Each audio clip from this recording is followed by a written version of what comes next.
नमस्कार, स्वागत है आपका। खबरें अभी तक देख रहे हैं आप, आपके साथ मैं हूं मुमताज खान और मैं हाजिर इस वक्त अपनी बेहद खास पेशकश लेकर आपके दरमियान, जिसका टाइटल है खबर की तह तक। अपने इस खास कार्यक्रम के जरिए अहम खबरों की तह तक जाते हैं हम अपने रिपोर्टर्स के जरिए, अपने ब्यूरो हेड्स के जरिए।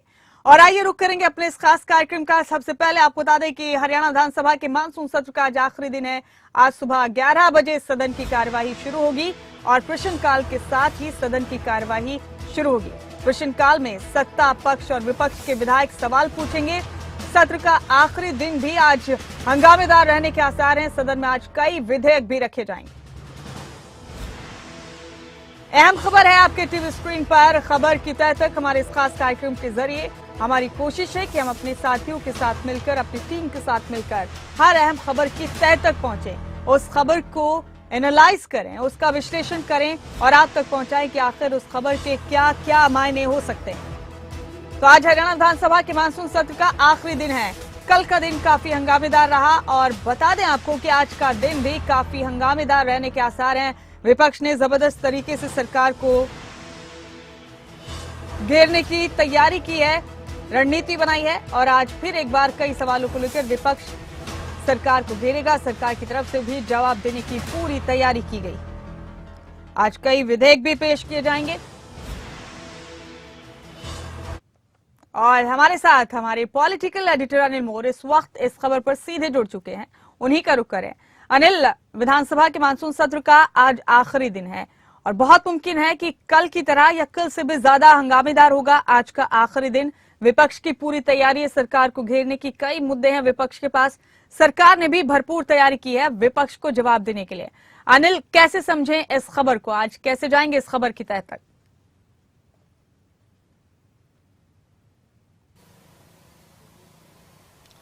देखिए, बिल्कुल खबर की तह तक अगर बात करें, क्योंकि विधानसभा सत्र के अगर पहले 2 दिन की बात करें, विपक्ष की तरफ से खूब हंगामा किया गया। विपक्ष की तरफ से तमाम मुद्दों, चाहे नहू हिंसा का मुद्दा हो, मंत्री संदीप सिंह का मुद्दा हो, किसानों के मुद्दे हो, तमाम मुद्दे विपक्ष की तरफ से उठाए गए।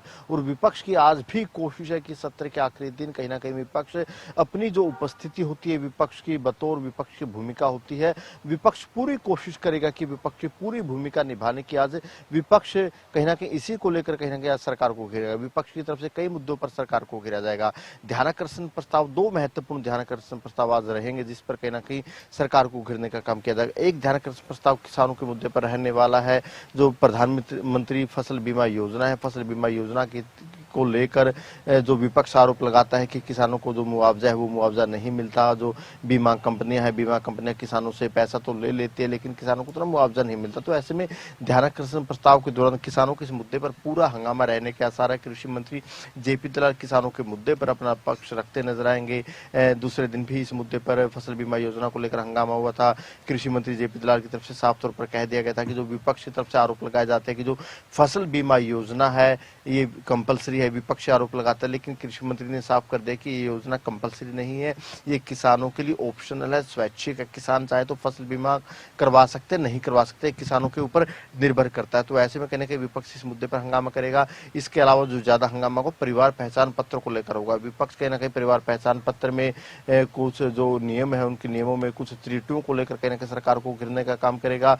और जो परिवार पहचान पत्र है, पीपीपी, मुख्यमंत्री मनोहर लाल की एक महत्वाकांक्षी योजना है, मुख्यमंत्री मनोहर लाल के दिल के काफी करीबी योजना है। तो ऐसे में कहीं ना कहीं मुख्य विपक्ष की कोशिश रहेगी कि परिवार पहचान पत्र को कहीं ना कहीं एक परमानेंट परेशानी पत्र विपक्ष बताता रहता है। तो ऐसे में इस मुद्दे पर भी पूरा हंगामा रहने के आसार है। सीईटी के मुद्दे पर भी, सीईटी का मुद्दा भी आज सदन में उठेगा। सीईटी के मुद्दे पर भी कहीं ना कहीं जो विपक्ष है सरकार को घेरने का काम करेगा। सीईटी के मुद्दे के जरिए कहीं ना कहीं विपक्ष सरकार को रोजगार के मुद्दे पर सरकार को घेरेगा। यानी विपक्ष के पास आज मुद्दों की कमी नहीं। विपक्ष आज आखिरी दिन में कहीं ना कहीं सरकार को तमाम मुद्दों पर घेरने का काम करेगा। जी अनिल, खबर यह भी है कि कृषि मंत्री जेपी दलाल सदन में आज किरण चौधरी के खिलाफ प्रिविलेज मोशन की मांग करने वाले हैं।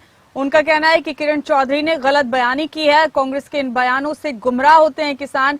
किरण चौधरी ने मैंडेटरी बताया फसल बीमा योजना को, जबकि ये स्वैच्छिक है। इस खबर को कैसे समझेंगे अनिल?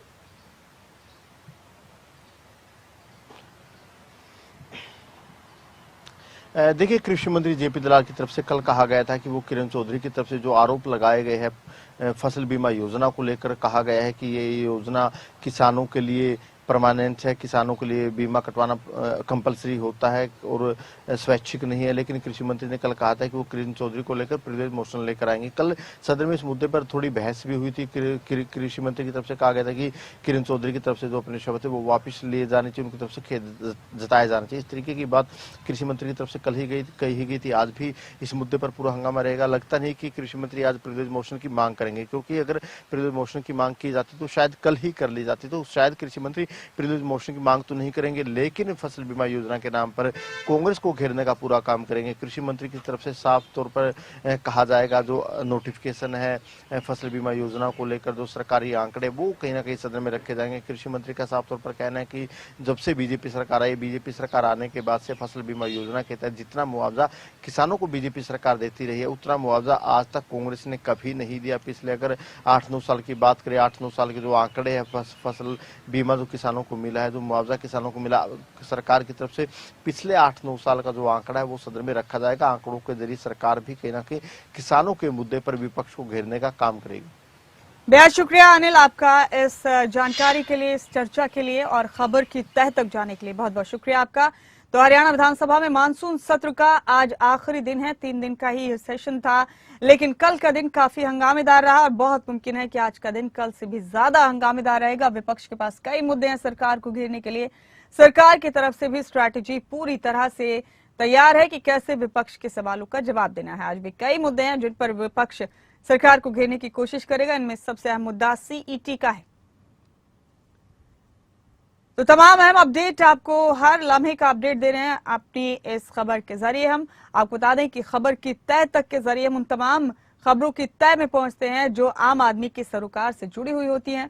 आज हरियाणा विधानसभा के मानसून सत्र का आखिरी दिन है। सुबह 11 बजे सदन की कार्यवाही शुरू होगी और बहुत मुमकिन है कि आज का दिन भी काफी हंगामेदार रहे। कल का दिन काफी हंगामेदार था। कई मुद्दों को लेकर विपक्ष ने सरकार को घेरा। तो बड़ा अपडेट दे रहे हैं आपको हरियाणा विधानसभा के मानसून सत्र का आज आखिरी दिन है। आज सदन में फिर से हंगामे के आसार हैं और विपक्ष कई मुद्दों को लेकर सरकार को घेरेगा। साथ ही ध्यान आकर्षण प्रस्ताव पर चर्चा होगी। कांग्रेस विधायक जगबीर मलिक के प्रस्ताव पर चर्चा होगी। और हमारे साथ इस खबर की तह तक जाने के लिए हमारे स्टेट हेड जितेंद्र चौधरी बने हुए हैं और जितेंद्र चौधरी के साथ इस वक्त कांग्रेस विधायक जगबीर मलिक मौजूद हैं। Jitendra, over to you.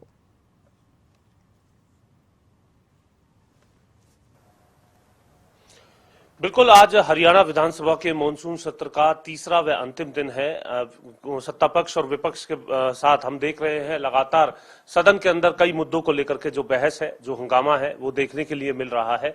आज अगर हम बात करें तो खासतौर से फसल बीमा योजना में खरीफ की फसल को लेकर के जो मुआवजा है उसकी मांग अभय चौटाला ध्यान आकर्षण प्रस्ताव के मार्फत करेंगे। वहीं दूसरी तरफ जगबीर मलिक की तरफ से परिवार पहचान पत्र में आम लोगों को जो इसकी त्रुटियां हैं उसे ठीक कराने को लेकर जो दिक्कतें आ रही हैं, इस विषय पर ध्यान आकर्षण प्रस्ताव जगबीर मलिक की तरफ से दिया गया है। कांग्रेस विधायक है और हमारे साथ इस वक्त मौजूद भी हैं, उनसे जानेंगे सर किस तरीके की समस्याएं आम जन को आ रही है जिनको लेकर के आज विधानसभा के अंदर आप मुद्दा उठाने जा रहे हैं ध्यान आकर्षण प्रस्ताव में। देखिए, इसमें सबसे पहली गलती सरकार की ये है, जो भी इनकम वेरिफिकेशन जो है, बगैर इनकम वेरिफिकेशन के हर फैसिलिटी को जो हरियाणा गवर्नमेंट की है उसको परिवार पहचान पत्र से जोड़ दिया। परिवार पहचान, जब इनकम वेरिफिकेशन प्रॉपरली नहीं हुई उसको परिवार पहचान पत्र, उसको फैसिलिटीज क्या मिलेंगी, क्या उनको लाभ मिलेगा। सबसे बड़ी गलती तो ये है, जब तक वो प्रॉपर वेरिफिकेशन ना हो इनकम की। आज आपने देखा कहीं रामचंद्र जांगड़ा की इनकम का, मनमोहन गोयल की इनकम का 1,80,000, 1,80,000 इन लोगों की। इस प्रकार बहुत तकरीबन आप कह रहे हैं ना सर कि त्रुटियां तो ठीक करा देंगे हम, जो गलतियां हैं वो होती हैं कई बार सिस्टम के अंदर, उनको ठीक करा देंगे। त्रुटियां कैसे है, ये जैसे एडमिशन का रोक दिया, एडमिशन को फैमिली आईडी से जोड़ दिया। अब एक करनाल की लड़की है, उसकी आमदनी 9 करोड़ दिखा रखी है, लड़की की आमदनी 9 करोड़ है और उसका एडमिशन नहीं हो रहा इस बात पे, क्योंकि वो आमदनी के हिसाब से जो ऊपर देना भरना पड़ता है। इसी प्रकार आप देखो ना, 74 ये मजदूर की आय 9 करोड़ रुपए, 74 लोग एक ही आईडी में जोड़ दिए। इसने 9 लाख, लगभग 10 लाख के करीब जो है ना, 9,72,000 तो बीपीएल कार्ड काट दिए इसने। 5.5 लाख पेंशन, विधवा, विकलांग सबकी काट दी पेंशन। मतलब बहुत बुरा, आज हर आदमी परेशान है। लेकिन सरकार ये कहती है जो अपात्र हैं, जिनको नहीं मिलनी चाहिए, केवल उनकी काटी गई है। कुछ एक परसेंटेज ऐसी है जो जिसको गलती से कटी है उसको ठीक कर दिया जाए। ये भी गलत है। जो कुछ ये कहते ना हमने इतनी बना दी, वो सारी गलत बना रखी है। वो भी ऐसे आदमी बना दी जो घर में नौकरी करते हैं, 2-2 नौकरियां हैं, जिनकी कोठियां हैं, कारें हैं, उनकी तो बीपीएल कार्ड बन गए, लेकिन उनके बीपीएल कार्ड खत्म हो गए जो पात्र थे। ये भी उस वक्त जैसे मजदूर की 9 करोड़ की आय नहीं, इसका कार्ड कट गया। इस प्रकार की बहुत ऐसे ऑप्शन हैं जो इसमें है ही नहीं। आप आमदनी जोड़ना चाहे, एक आदमी नौकरी लग रहा है और वो हट जाता है, वो कैसे जोड़ेगा? उसकी इनकम कैसे खत्म होगी? खत्म नहीं होगी, वो रहेगी। एक फैमिली आईडी में एक मोबाइल नंबर मांगते हैं, यदि वो मोबाइल नंबर चोरी हो जाए, उसकी रिपोर्ट कराओ, ये कराओ, उसकी फैसिलिटीज बंद है।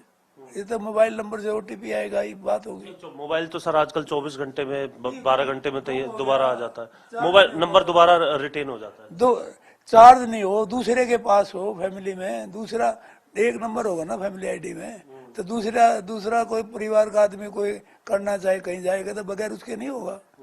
तो ये बगैर इस टाइप की जो सारी शर्तें ना, बड़ी प्रॉब्लम है इसमें तो जो है बिजली का बिल है, यदि ये गलत आ रहा है उसकी पेंशन कट जाती है, बुढ़ापा पेंशन या और ये इनकम से जो जुड़ी हुई चीजें, तो वो कटने के बाद वो ठीक भी ऊपर से होंगी चंडीगढ़ पंचकुला दफ्तर से, तो ये बिजली के बिल के भी ठीक यहाँ होगी, कई महीने लग जाते हैं उसमें, तो आदमी को जाएगा। तो ये रोजाना की प्रॉब्लम है, डेली प्रॉब्लम। इसको इसलिए तो परमानेंट परेशानी पत्र कहा जाता है, प्रॉब्लम पे प्रॉब्लम, PPP। तो परिवार पहचान पत्र नाम दिया ना सरकार ने, तो ये तो विपक्ष का नाम है जो आपने दिया। प्रॉब्लम पे प्रॉब्लम जो है ये आई नहीं, लोग कह रहे, मैं नहीं कह रहा, लोगों का कहना है प्रॉब्लम पे प्रॉब्लम है ये। इसमें बहुत ऐसे हुए है, अब पेंशन काट दी, मृत दिखा दिए, मतलब ये किसने बनाई है पहचान पत्र? बनाने वाला कौन है? अच्छा होता यदि सरकार लोकल रिप्रेजेंटेटिव को लेकर उस एरिया का सर्वे परिवार का बनाते। अब ये बताओ, सोशल कमेटीज तो इसमें भी है ना सर, बताते हैं कि सोशल कमेटीज हैं जो वेरीफाई करते हैं। आप ये बताओ, 2 जातियों के 74 लोग एक आईडी में जोड़े। आज कल्पना कर सकते हो, 2 जातियों के भी एक परिवार में हैं, एक परिवार का हिस्सा मानते हो इसको, और 74 लोग हैं एक परिवार के, एक जगह रहते हैं। है ये पॉसिबल? तो लेकिन ये बना रखे हैं, कौन जिम्मेवार है? कोई कैमरे के सामने दिखा दीजिए, अब ये अखबार की जिस कटिंग को लेकर, ये देखिए, ये कैसे संभव है? मतलब और फिर ये कहते हमने बना दिए, इसके बाद ये पति पत्नी जिंदा हैं, पीपी में मृत दिखा दिए, इनकी पेंशन काट दी, खत्म कर दिया। मतलब बहुत सारी प्रॉब्लम है इसमें, समस्या है। यदि एक व्यक्ति है परिवार का, उसकी डेथ हो जाती है, उसका डेथ सर्टिफिकेट कैसे बनेगा? नहीं बनता, इनको ऑप्शन ही नहीं है परिवार पहचान पत्र के इसमें आईडी में। एक बात मुझे याद आ रही है सर, परिवार पहचान पत्र से अलग याशी कंपनी का एक मसला था प्रॉपर्टी आईडी को लेकर के, परिवार पहचान पत्र से अलग मसला था। वो मुद्दा आपने उठाया कि उसको कंपनी को ब्लैकलिस्ट करें, आपने भी पूछा कि परिवार पहचान पत्र कौन बना रहा है। मैं 2 चीजें अलग अलग बात कर रहा हूँ, तो इसमें भी क्या आप इस तरीके की कोई आज बात रखने वाले हैं, मांग करने वाले हैं कि कौन बना रहा है? गलत जिसके साथ हुआ, कई महीनों तक जिसने जो है सरकारी दफ्तरों के चक्कर काटे, उसे ठीक कराने को कईयों के हो रहे हैं, कईयों को नहीं भी हो रहे हैं, ये समस्याएं भी नहीं। यदि ये किसी सरकार ने अपने लेवल पे नहीं किया, प्राइवेट कंपनी ने किया, निश्चित तौर पर जो उसको भी ब्लैक लिस्ट करना चाहिए, क्योंकि जो प्रॉपर्टी आईडी आज तक ठीक नहीं हुई। आपके आंकड़ों के हिसाब से ये सरकार ने करवाया या ये भी कंपनी के थ्रू ही हो रहा है? नहीं, मुझे नहीं लगता सरकार कराए तो कम से कम है लोकल आदमी को इन्वॉल्व करे, लेकिन इस फैमिली आईडी में मुझे नहीं लगता कोई लोकल, क्योंकि मेरे पास ही कोई पूछने नहीं आया। मुख्यमंत्री ने कई बार कहा कि हमने एडीसीज को कहा है, टाइम बाउंड किया है, अपनी समस्याएं जिसकी हैं वो जाकर के उनको ठीक कराएं। एडीसीज को विशेष तौर पर कहा गया कि कहीं जाने की जरूरत नहीं है, सिर्फ एडीसी के पास जाएं, अपनी समस्या ठीक कराएं। ऐसा है, एडीसी के पास भी कोई ऑप्शन नहीं है। जब वहाँ सॉफ्टवेयर में कोई प्रोग्राम नहीं होगा तो वो कैसे करेंगे? अब जिसका मैं ये बताता हूँ इनकम वेरिफिकेशन के बारे में, इनकम के बारे में वहाँ कोई प्रोविजन है इसमें। देखो ये मैं ये बताता हूँ, इनकम वेरिफिकेशन के जो है ये पहचान पत्र में जोड़ दी जाए, इसमें योजना का लाभ मिलना बंद हो गया। इसमें ये विडो पेंशन को वोटर कार्ड से जोड़ दिया। आपका पहला पॉइंट है शायद जो आप पढ़ना चाह रहे हैं, इनकम चेंज करने के लिए 3 महीने का चेंज। विडो पेंशन को वोटर कार्ड से जोड़ दिया। जिसके वोटर कार्ड से ना जुड़ रहा होगा विडो की पेंशन बंद होगी, घूमती फिरो विडो बेचारी। तो ये पहले क्यों नहीं ये किया? जब विडो है उस घर में उसको बताया जाए भाई इससे जोड़ दो। ये जो लागू गलत तरीके से लागू कर रखा है, सिर्फ परेशानी है। और हमारी सरकार आएगी तो कांग्रेस ने कह दिया इसको खत्म करेंगे, कांग्रेस इसको खत्म करेगी। तो सीधे तौर पर आज सदन के अंदर इस मुद्दे को लेकर के खासतौर से हंगामा रहेगा, क्योंकि सरकार का, मुख्यमंत्री मनोहर लाल का ये कहना है कि परिवार पहचान पत्र लोगों की जो समस्याएं हैं उनको दूर करके घर बैठे उन्हें चाहे वो पेंशन हो चाहे पीडीएस का राशन हो, उन तमाम सुविधाओं को देने का काम कर रहा है। विपक्ष का ये कहना है कि कई जगह इनकम जो है गलत दिखाते हुए जिन लोगों को, जो लोग पात्र हैं उन्हें इसका फायदा नहीं मिल पा रहा। तो कुछ लोग ऐसे भी हैं जो करोड़पति हैं लेकिन उन्हें गरीब बना दिया गया है। उदाहरण रामचंद्र जांगड़ा, राज्यसभा सांसद का, मनमोहन गर का भी यहाँ पर एग्जाम्पल जो है वो दिया गया है सदन के अंदर ही। आज इस पूरे मसले को लेकर के सत्ता पक्ष और विपक्ष के बीच में पूरी नोकझोंक देखने के लिए मिलेगी। पोर्टल हो या परिवार पहचान पत्र, ये सीधे तौर पर विपक्ष के निशाने पर है, तो वहीं सरकार इसे आम जनमानस को सुविधा देने का एक ऐसा माध्यम बता रही है। देखते हैं जितेंद्र, इन तमाम मुद्दों को लेकर आज कितना हंगामा होता है सदन में, या सदन की कार्यवाही आज आखिरी दिन क्या होगी। बेहद शुक्रिया जितेंद्र आपका इस बातचीत के लिए, इस खबर की तह तक जाने के लिए बहुत बहुत शुक्रिया आपका जितेंद्र। ये थे हमारे स्टेट हेड हमारे साथ। और अब आपको बता दें कि हमारे साथ उत्तराखंड से हमारे ब्यूरो हेड राव शफात अली जुड़ चुके हैं और साथ ही शिमला से हमारे ब्यूरो हेड प्रदीप ठाकुर भी हमारे साथ बने हुए हैं। उत्तराखंड की खबरों का रुख करते हुए सबसे पहले आपको बता दें कि उत्तराखंड में लोकायुक्त की नियुक्ति को लेकर फिर से सियासत गर्मा गई है। हरीश रावत ने लोकायुक्त की नियुक्ति न करने पर सवाल उठाए हैं। हरीश रावत ने सरकार की मंशा पर सवाल उठाए। लोकायुक्त की नियुक्ति को लेकर नैनीताल हाईकोर्ट सख्त है। हाईकोर्ट ने सरकार को 3 महीने का आखिरी मौका दिया है कि लोकायुक्त की नियुक्ति की जाए। पहले सुनते हैं हरीश रावत ने इस मामले को लेकर क्या कहा। द्वारा पारित उत्तराखंड सरकार की ढुलमुल रवैये से परेशान माननीय हाई कोर्ट ने लोकायुक्त की नियुक्ति के लिए 3 महीने की डेडलाइन राज्य सरकार को दी। हमने 2015-16 में माननीय हाई कोर्ट की देखरेख में विधानसभा द्वारा पारित कानून की सारी प्रक्रियाओं का पालन करते हुए सर्वसम्मति से, जिसमें नेता विपक्ष भी सम्मिलित थे, जिसमें हाईकोर्ट के वरिष्ठ न्यायाधीश सम्मिलित थे, लोकायुक्त और लोकायुक्त की पूरी बेंच का चयन किया। दुर्भाग्य से दिल्ली की सत्ता को वो पसंद नहीं आया।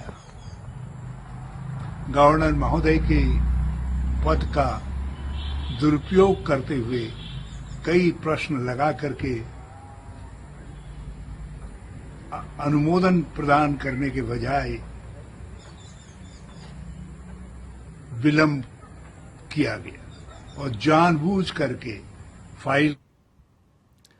और इस अहम खबर की तह तक जाने के लिए हम रुख करेंगे हमारे ब्यूरो हेड उत्तराखंड से राव शफात अली का। राव शफात, पूर्व मुख्यमंत्री हरीश रावत ने लोकायुक्त की नियुक्ति को लेकर सरकार की नीयत पर सवाल उठाए। क्या कोर्ट दरअसल उन्हें नजर आ रहा है सरकार की नीयत में? क्योंकि पिछले हफ्ते जब हाईकोर्ट की तरफ से 3 महीने का आखिरी नोटिस सरकार को दिया गया, आखिरी वक्त सरकार को दिया गया, उसके बाद ज्यादा हमलावर हुए हरीश रावत इस मामले को लेकर। कैसे जाएंगे इस खबर की तह तक राव शफात? देखिए, उत्तराखंड में लोकायुक्त की नियुक्ति हमेशा से सियासी चर्चाओं में रही है और क्योंकि उत्तराखंड में लोकायुक्त की नियुक्ति हुई ही नहीं है, लोकायुक्त नहीं है, लेकिन जब बात यह है कि लोकायुक्त कार्यालय में 27 कर्मचारी काम करते हैं। अब हल्द्वानी के एक रविशंकर जोशी हैं, उन्होंने जनहित याचिका डाली थी हाईकोर्ट में कि जब लोकायुक्त की नियुक्ति नहीं हुई, लोकायुक्त है ही नहीं उत्तराखंड में, तो आखिर ये जो तनख्वाह है 27 लोगों की, ये क्यों दी जा रही है। तो हाईकोर्ट ने जनहित याचिका पर सुनवाई की और राज्य सरकार का पक्ष भी सुना और ये आदेश दिए कि 3 माह के भीतर भीतर राज्य सरकार लोकायुक्त की नियुक्ति करे और जो 26 कर्मचारी, माफ कीजिएगा, जो 26 कर्मचारी लोकायुक्त कार्यालय में काम करते हैं उनकी तनख्वाह उस कार्यालय से न दे करके किसी और कार्यालय में उन कर्मचारियों को लगाया जाए, उनकी तनख्वाह, उनकी सैलरी दी जाए। जिसमें से देखिए 9 जो कर्मचारी है वो रेरा के अंतर्गत आते हैं, रेरा जो डिपार्टमेंट है उससे आकर के वहां पर है, और जो 17 कर्मचारी हैं वो लोकायुक्त कार्यालय में काम करते हैं। तो 9 जो कर्मचारी हैं उनकी तनख्वाह तो रेरा देता है, लेकिन जो 17 कर्मचारी हैं उनकी तनख्वाह लोकायुक्त कार्यालय से दी जाती है। अब ये जो तनख्वाह है इसको लेकर के राज्य सरकार ने अपना पक्ष रखा था कि एक तो जो तनख्वाह है वो लोकायुक्त कार्यालय से इनको दी जानी चाहिए, अपना पक्ष में कहा था, और दूसरा है कि लोकायुक्त की जो 3 महीने का समय दिया जा रहा है नियुक्ति के लिए उसको 6 महीने का समय दे दिया जाए। लेकिन हाईकोर्ट ने इस पक्ष को नहीं सुना।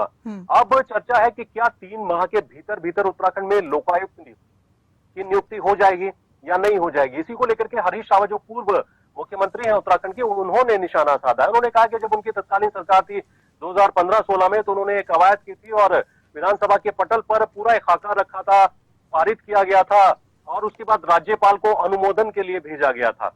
लेकिन वहां जाकर के इस फाइल को अटका दिया गया, अनुमोदन नहीं दिया गया, इस फाइल को विलंब कर दिया गया और अभी तक लोकायुक्त की नियुक्ति नहीं। हरीश रावत तो ये भी कह रहे हैं कि उनको उम्मीद थी कि जब सरकार में यानी सत्ता परिवर्तन हुआ, बीजेपी की सरकार आई, तो उनको लगा कि शायद बीजेपी की सरकार राज्य में अब लोकायुक्त की नियुक्ति करेगी। लेकिन त्रिवेंद्र सरकार ने लोकायुक्त की नियुक्ति नहीं की। उसके बाद धामी सरकार आई, अभी तक लोकायुक्त की नियुक्ति नहीं है और इस फाइल को राज्यपाल के यहाँ अटका करके रखा गया है। तो इस बात को लेकर के सियासत है सत्ता पक्ष और विपक्ष के बीच में। हालांकि हाईकोर्ट के जो आदेश है, निर्देश है, अब उन पर राज्य सरकार किस तरह का अमल करेगी, क्या संभावना जिस तरह की देखी जा रही है कि 3 माह के भीतर भीतर उत्तराखंड में लोकायुक्त की नियुक्ति होगी या नहीं होगी। क्योंकि लोकायुक्त की नियुक्ति बहुत महत्वपूर्ण है मुमताज खान, भ्रष्टाचार को रोकने के लिए। हालांकि बहुत सारी एजेंसियां काम जरूर करती हैं, लेकिन वो सभी एजेंसियां मुमताज राज्य सरकार के अधीन होती हैं, पुलिस के अधीन होती हैं। तो लोगों को लगता है कि इससे भ्रष्टाचार नहीं रुक सकता। कुछ ऐसे राज्य हैं जो जहां लोकायुक्त की नियुक्ति है, काम करता है लोकायुक्त, उसमें कर्नाटक भी है, एमपी भी है, और वहां भ्रष्टाचार पर लगाम भी लगी है। बहुत सारे ऐसे अधिकारी होते हैं जिनके खिलाफ मुकदमा दर्ज नहीं कराया जा सकता मुमताज, राजपत्रित अधिकारी होते हैं और उनके ऊपर मुकदमा दर्ज करने के लिए राज्य सरकार की परमिशन की जरूरत पड़ती है। लेकिन अगर लोकायुक्त की नियुक्ति हो जाती है तो भ्रष्टाचार पर लगाम लगेगी। हाईकोर्ट में जो मुकदमे पहुंचते हैं उन पर वो हाईकोर्ट में मुकदमे नहीं पहुंचेंगे, लोकायुक्त के स्तर से ही वो निपट जाएंगे। तो राव शफात, आपका बहुत बहुत शुक्रिया इस अहम खबर की तह तक जाने के लिए। बहुत शुक्रिया आपका। ये थे हमारे ब्यूरो हेड उत्तराखंड से राव शफात अली। और इस बीच हम शिमला का रुख कर रहे हैं। IAS ऑफिसर की वायरल चिट्ठी के मामले में बड़ा अपडेट है। पुलिस ने जांच के बाद आरोपियों के खिलाफ कार्रवाई की इस मामले में और 3 लोगों को पूछताछ के लिए पुलिस ने हिरासत में लिया। बड़ा अपडेट आपको दे रहे हैं। IAS अधिकारी की शिकायत पर यह मामला दर्ज हुआ था। IAS ऑफिसर की वायरल चिट्ठी के मामले में बड़ा अपडेट आपको दे रहे हैं। शिमला पुलिस ने छानबीन के बाद आरोपियों के खिलाफ कार्रवाई की है और 3 लोगों को पूछताछ के लिए हिरासत में लिया है। एसपी शिमला संजीव गांधी ने इस खबर की पुष्टि की। एक IAS अधिकारी के खिलाफ CBI को शिकायत वाला पत्र वायरल हो गया था और कथित तौर पर धन उगाही के आरोप लगाए गए थे। हमारे साथ प्रदीप ठाकुर हमारे ब्यूरो हेड शिमला से बने हुए, उन्हीं का रुख कर रहे हैं। प्रदीप, ये खबर काफी चर्चाओं में है इन दिनों। हिमाचल प्रदेश से एक IAS ऑफिसर के खिलाफ ये चिट्ठी काफी वायरल हुई है। पुलिस ने इस मामले में अब बड़ी कार्रवाई की है। आप बताइए प्रदीप, इस खबर की तह तक कैसे जाएंगे? कौन सी थी ये वायरल चिट्ठी? क्या इल्जाम थे इस चिट्ठी में? क्या है पूरा मामला?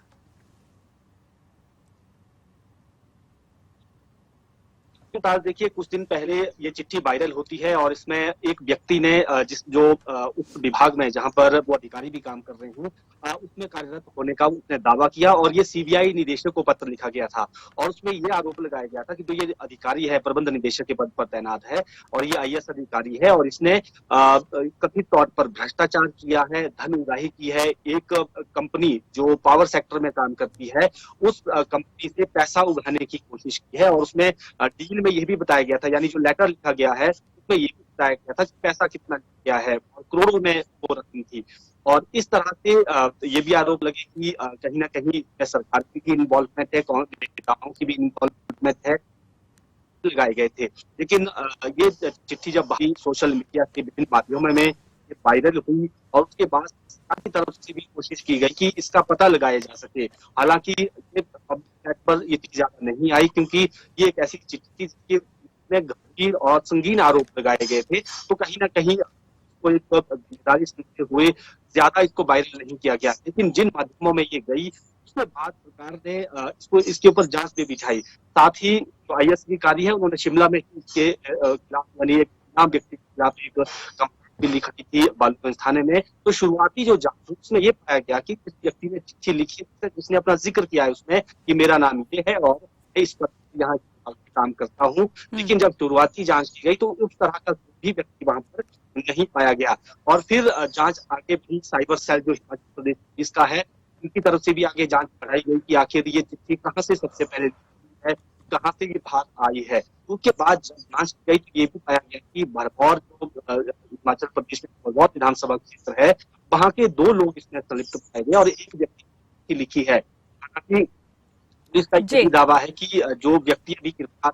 हैं इनमें से एक व्यक्ति बीजेपी बैकग्राउंड से है और बीजेपी का एक पदाधिकारी है। लेकिन ठीक है प्रदीप, आपका बेहद शुक्रिया इस खबर की तह तक जाने के लिए। प्रदीप बहुत बहुत शुक्रिया, आपके जरिए इस खबर की तफसील को समझा हमारे दर्शकों ने, बहुत शुक्रिया आपका। तो इसी के साथ हमारी खास पेशकश खबर की तह तक में फिलहाल इतना ही। आज की अहम खबरों की तह तक पहुंचे हम अपनी टीम के जरिए। फिलहाल हमें दीजिए इजाजत, लेकिन खबरें अभी तक पर खबरों का सिलसिला लगातार जारी।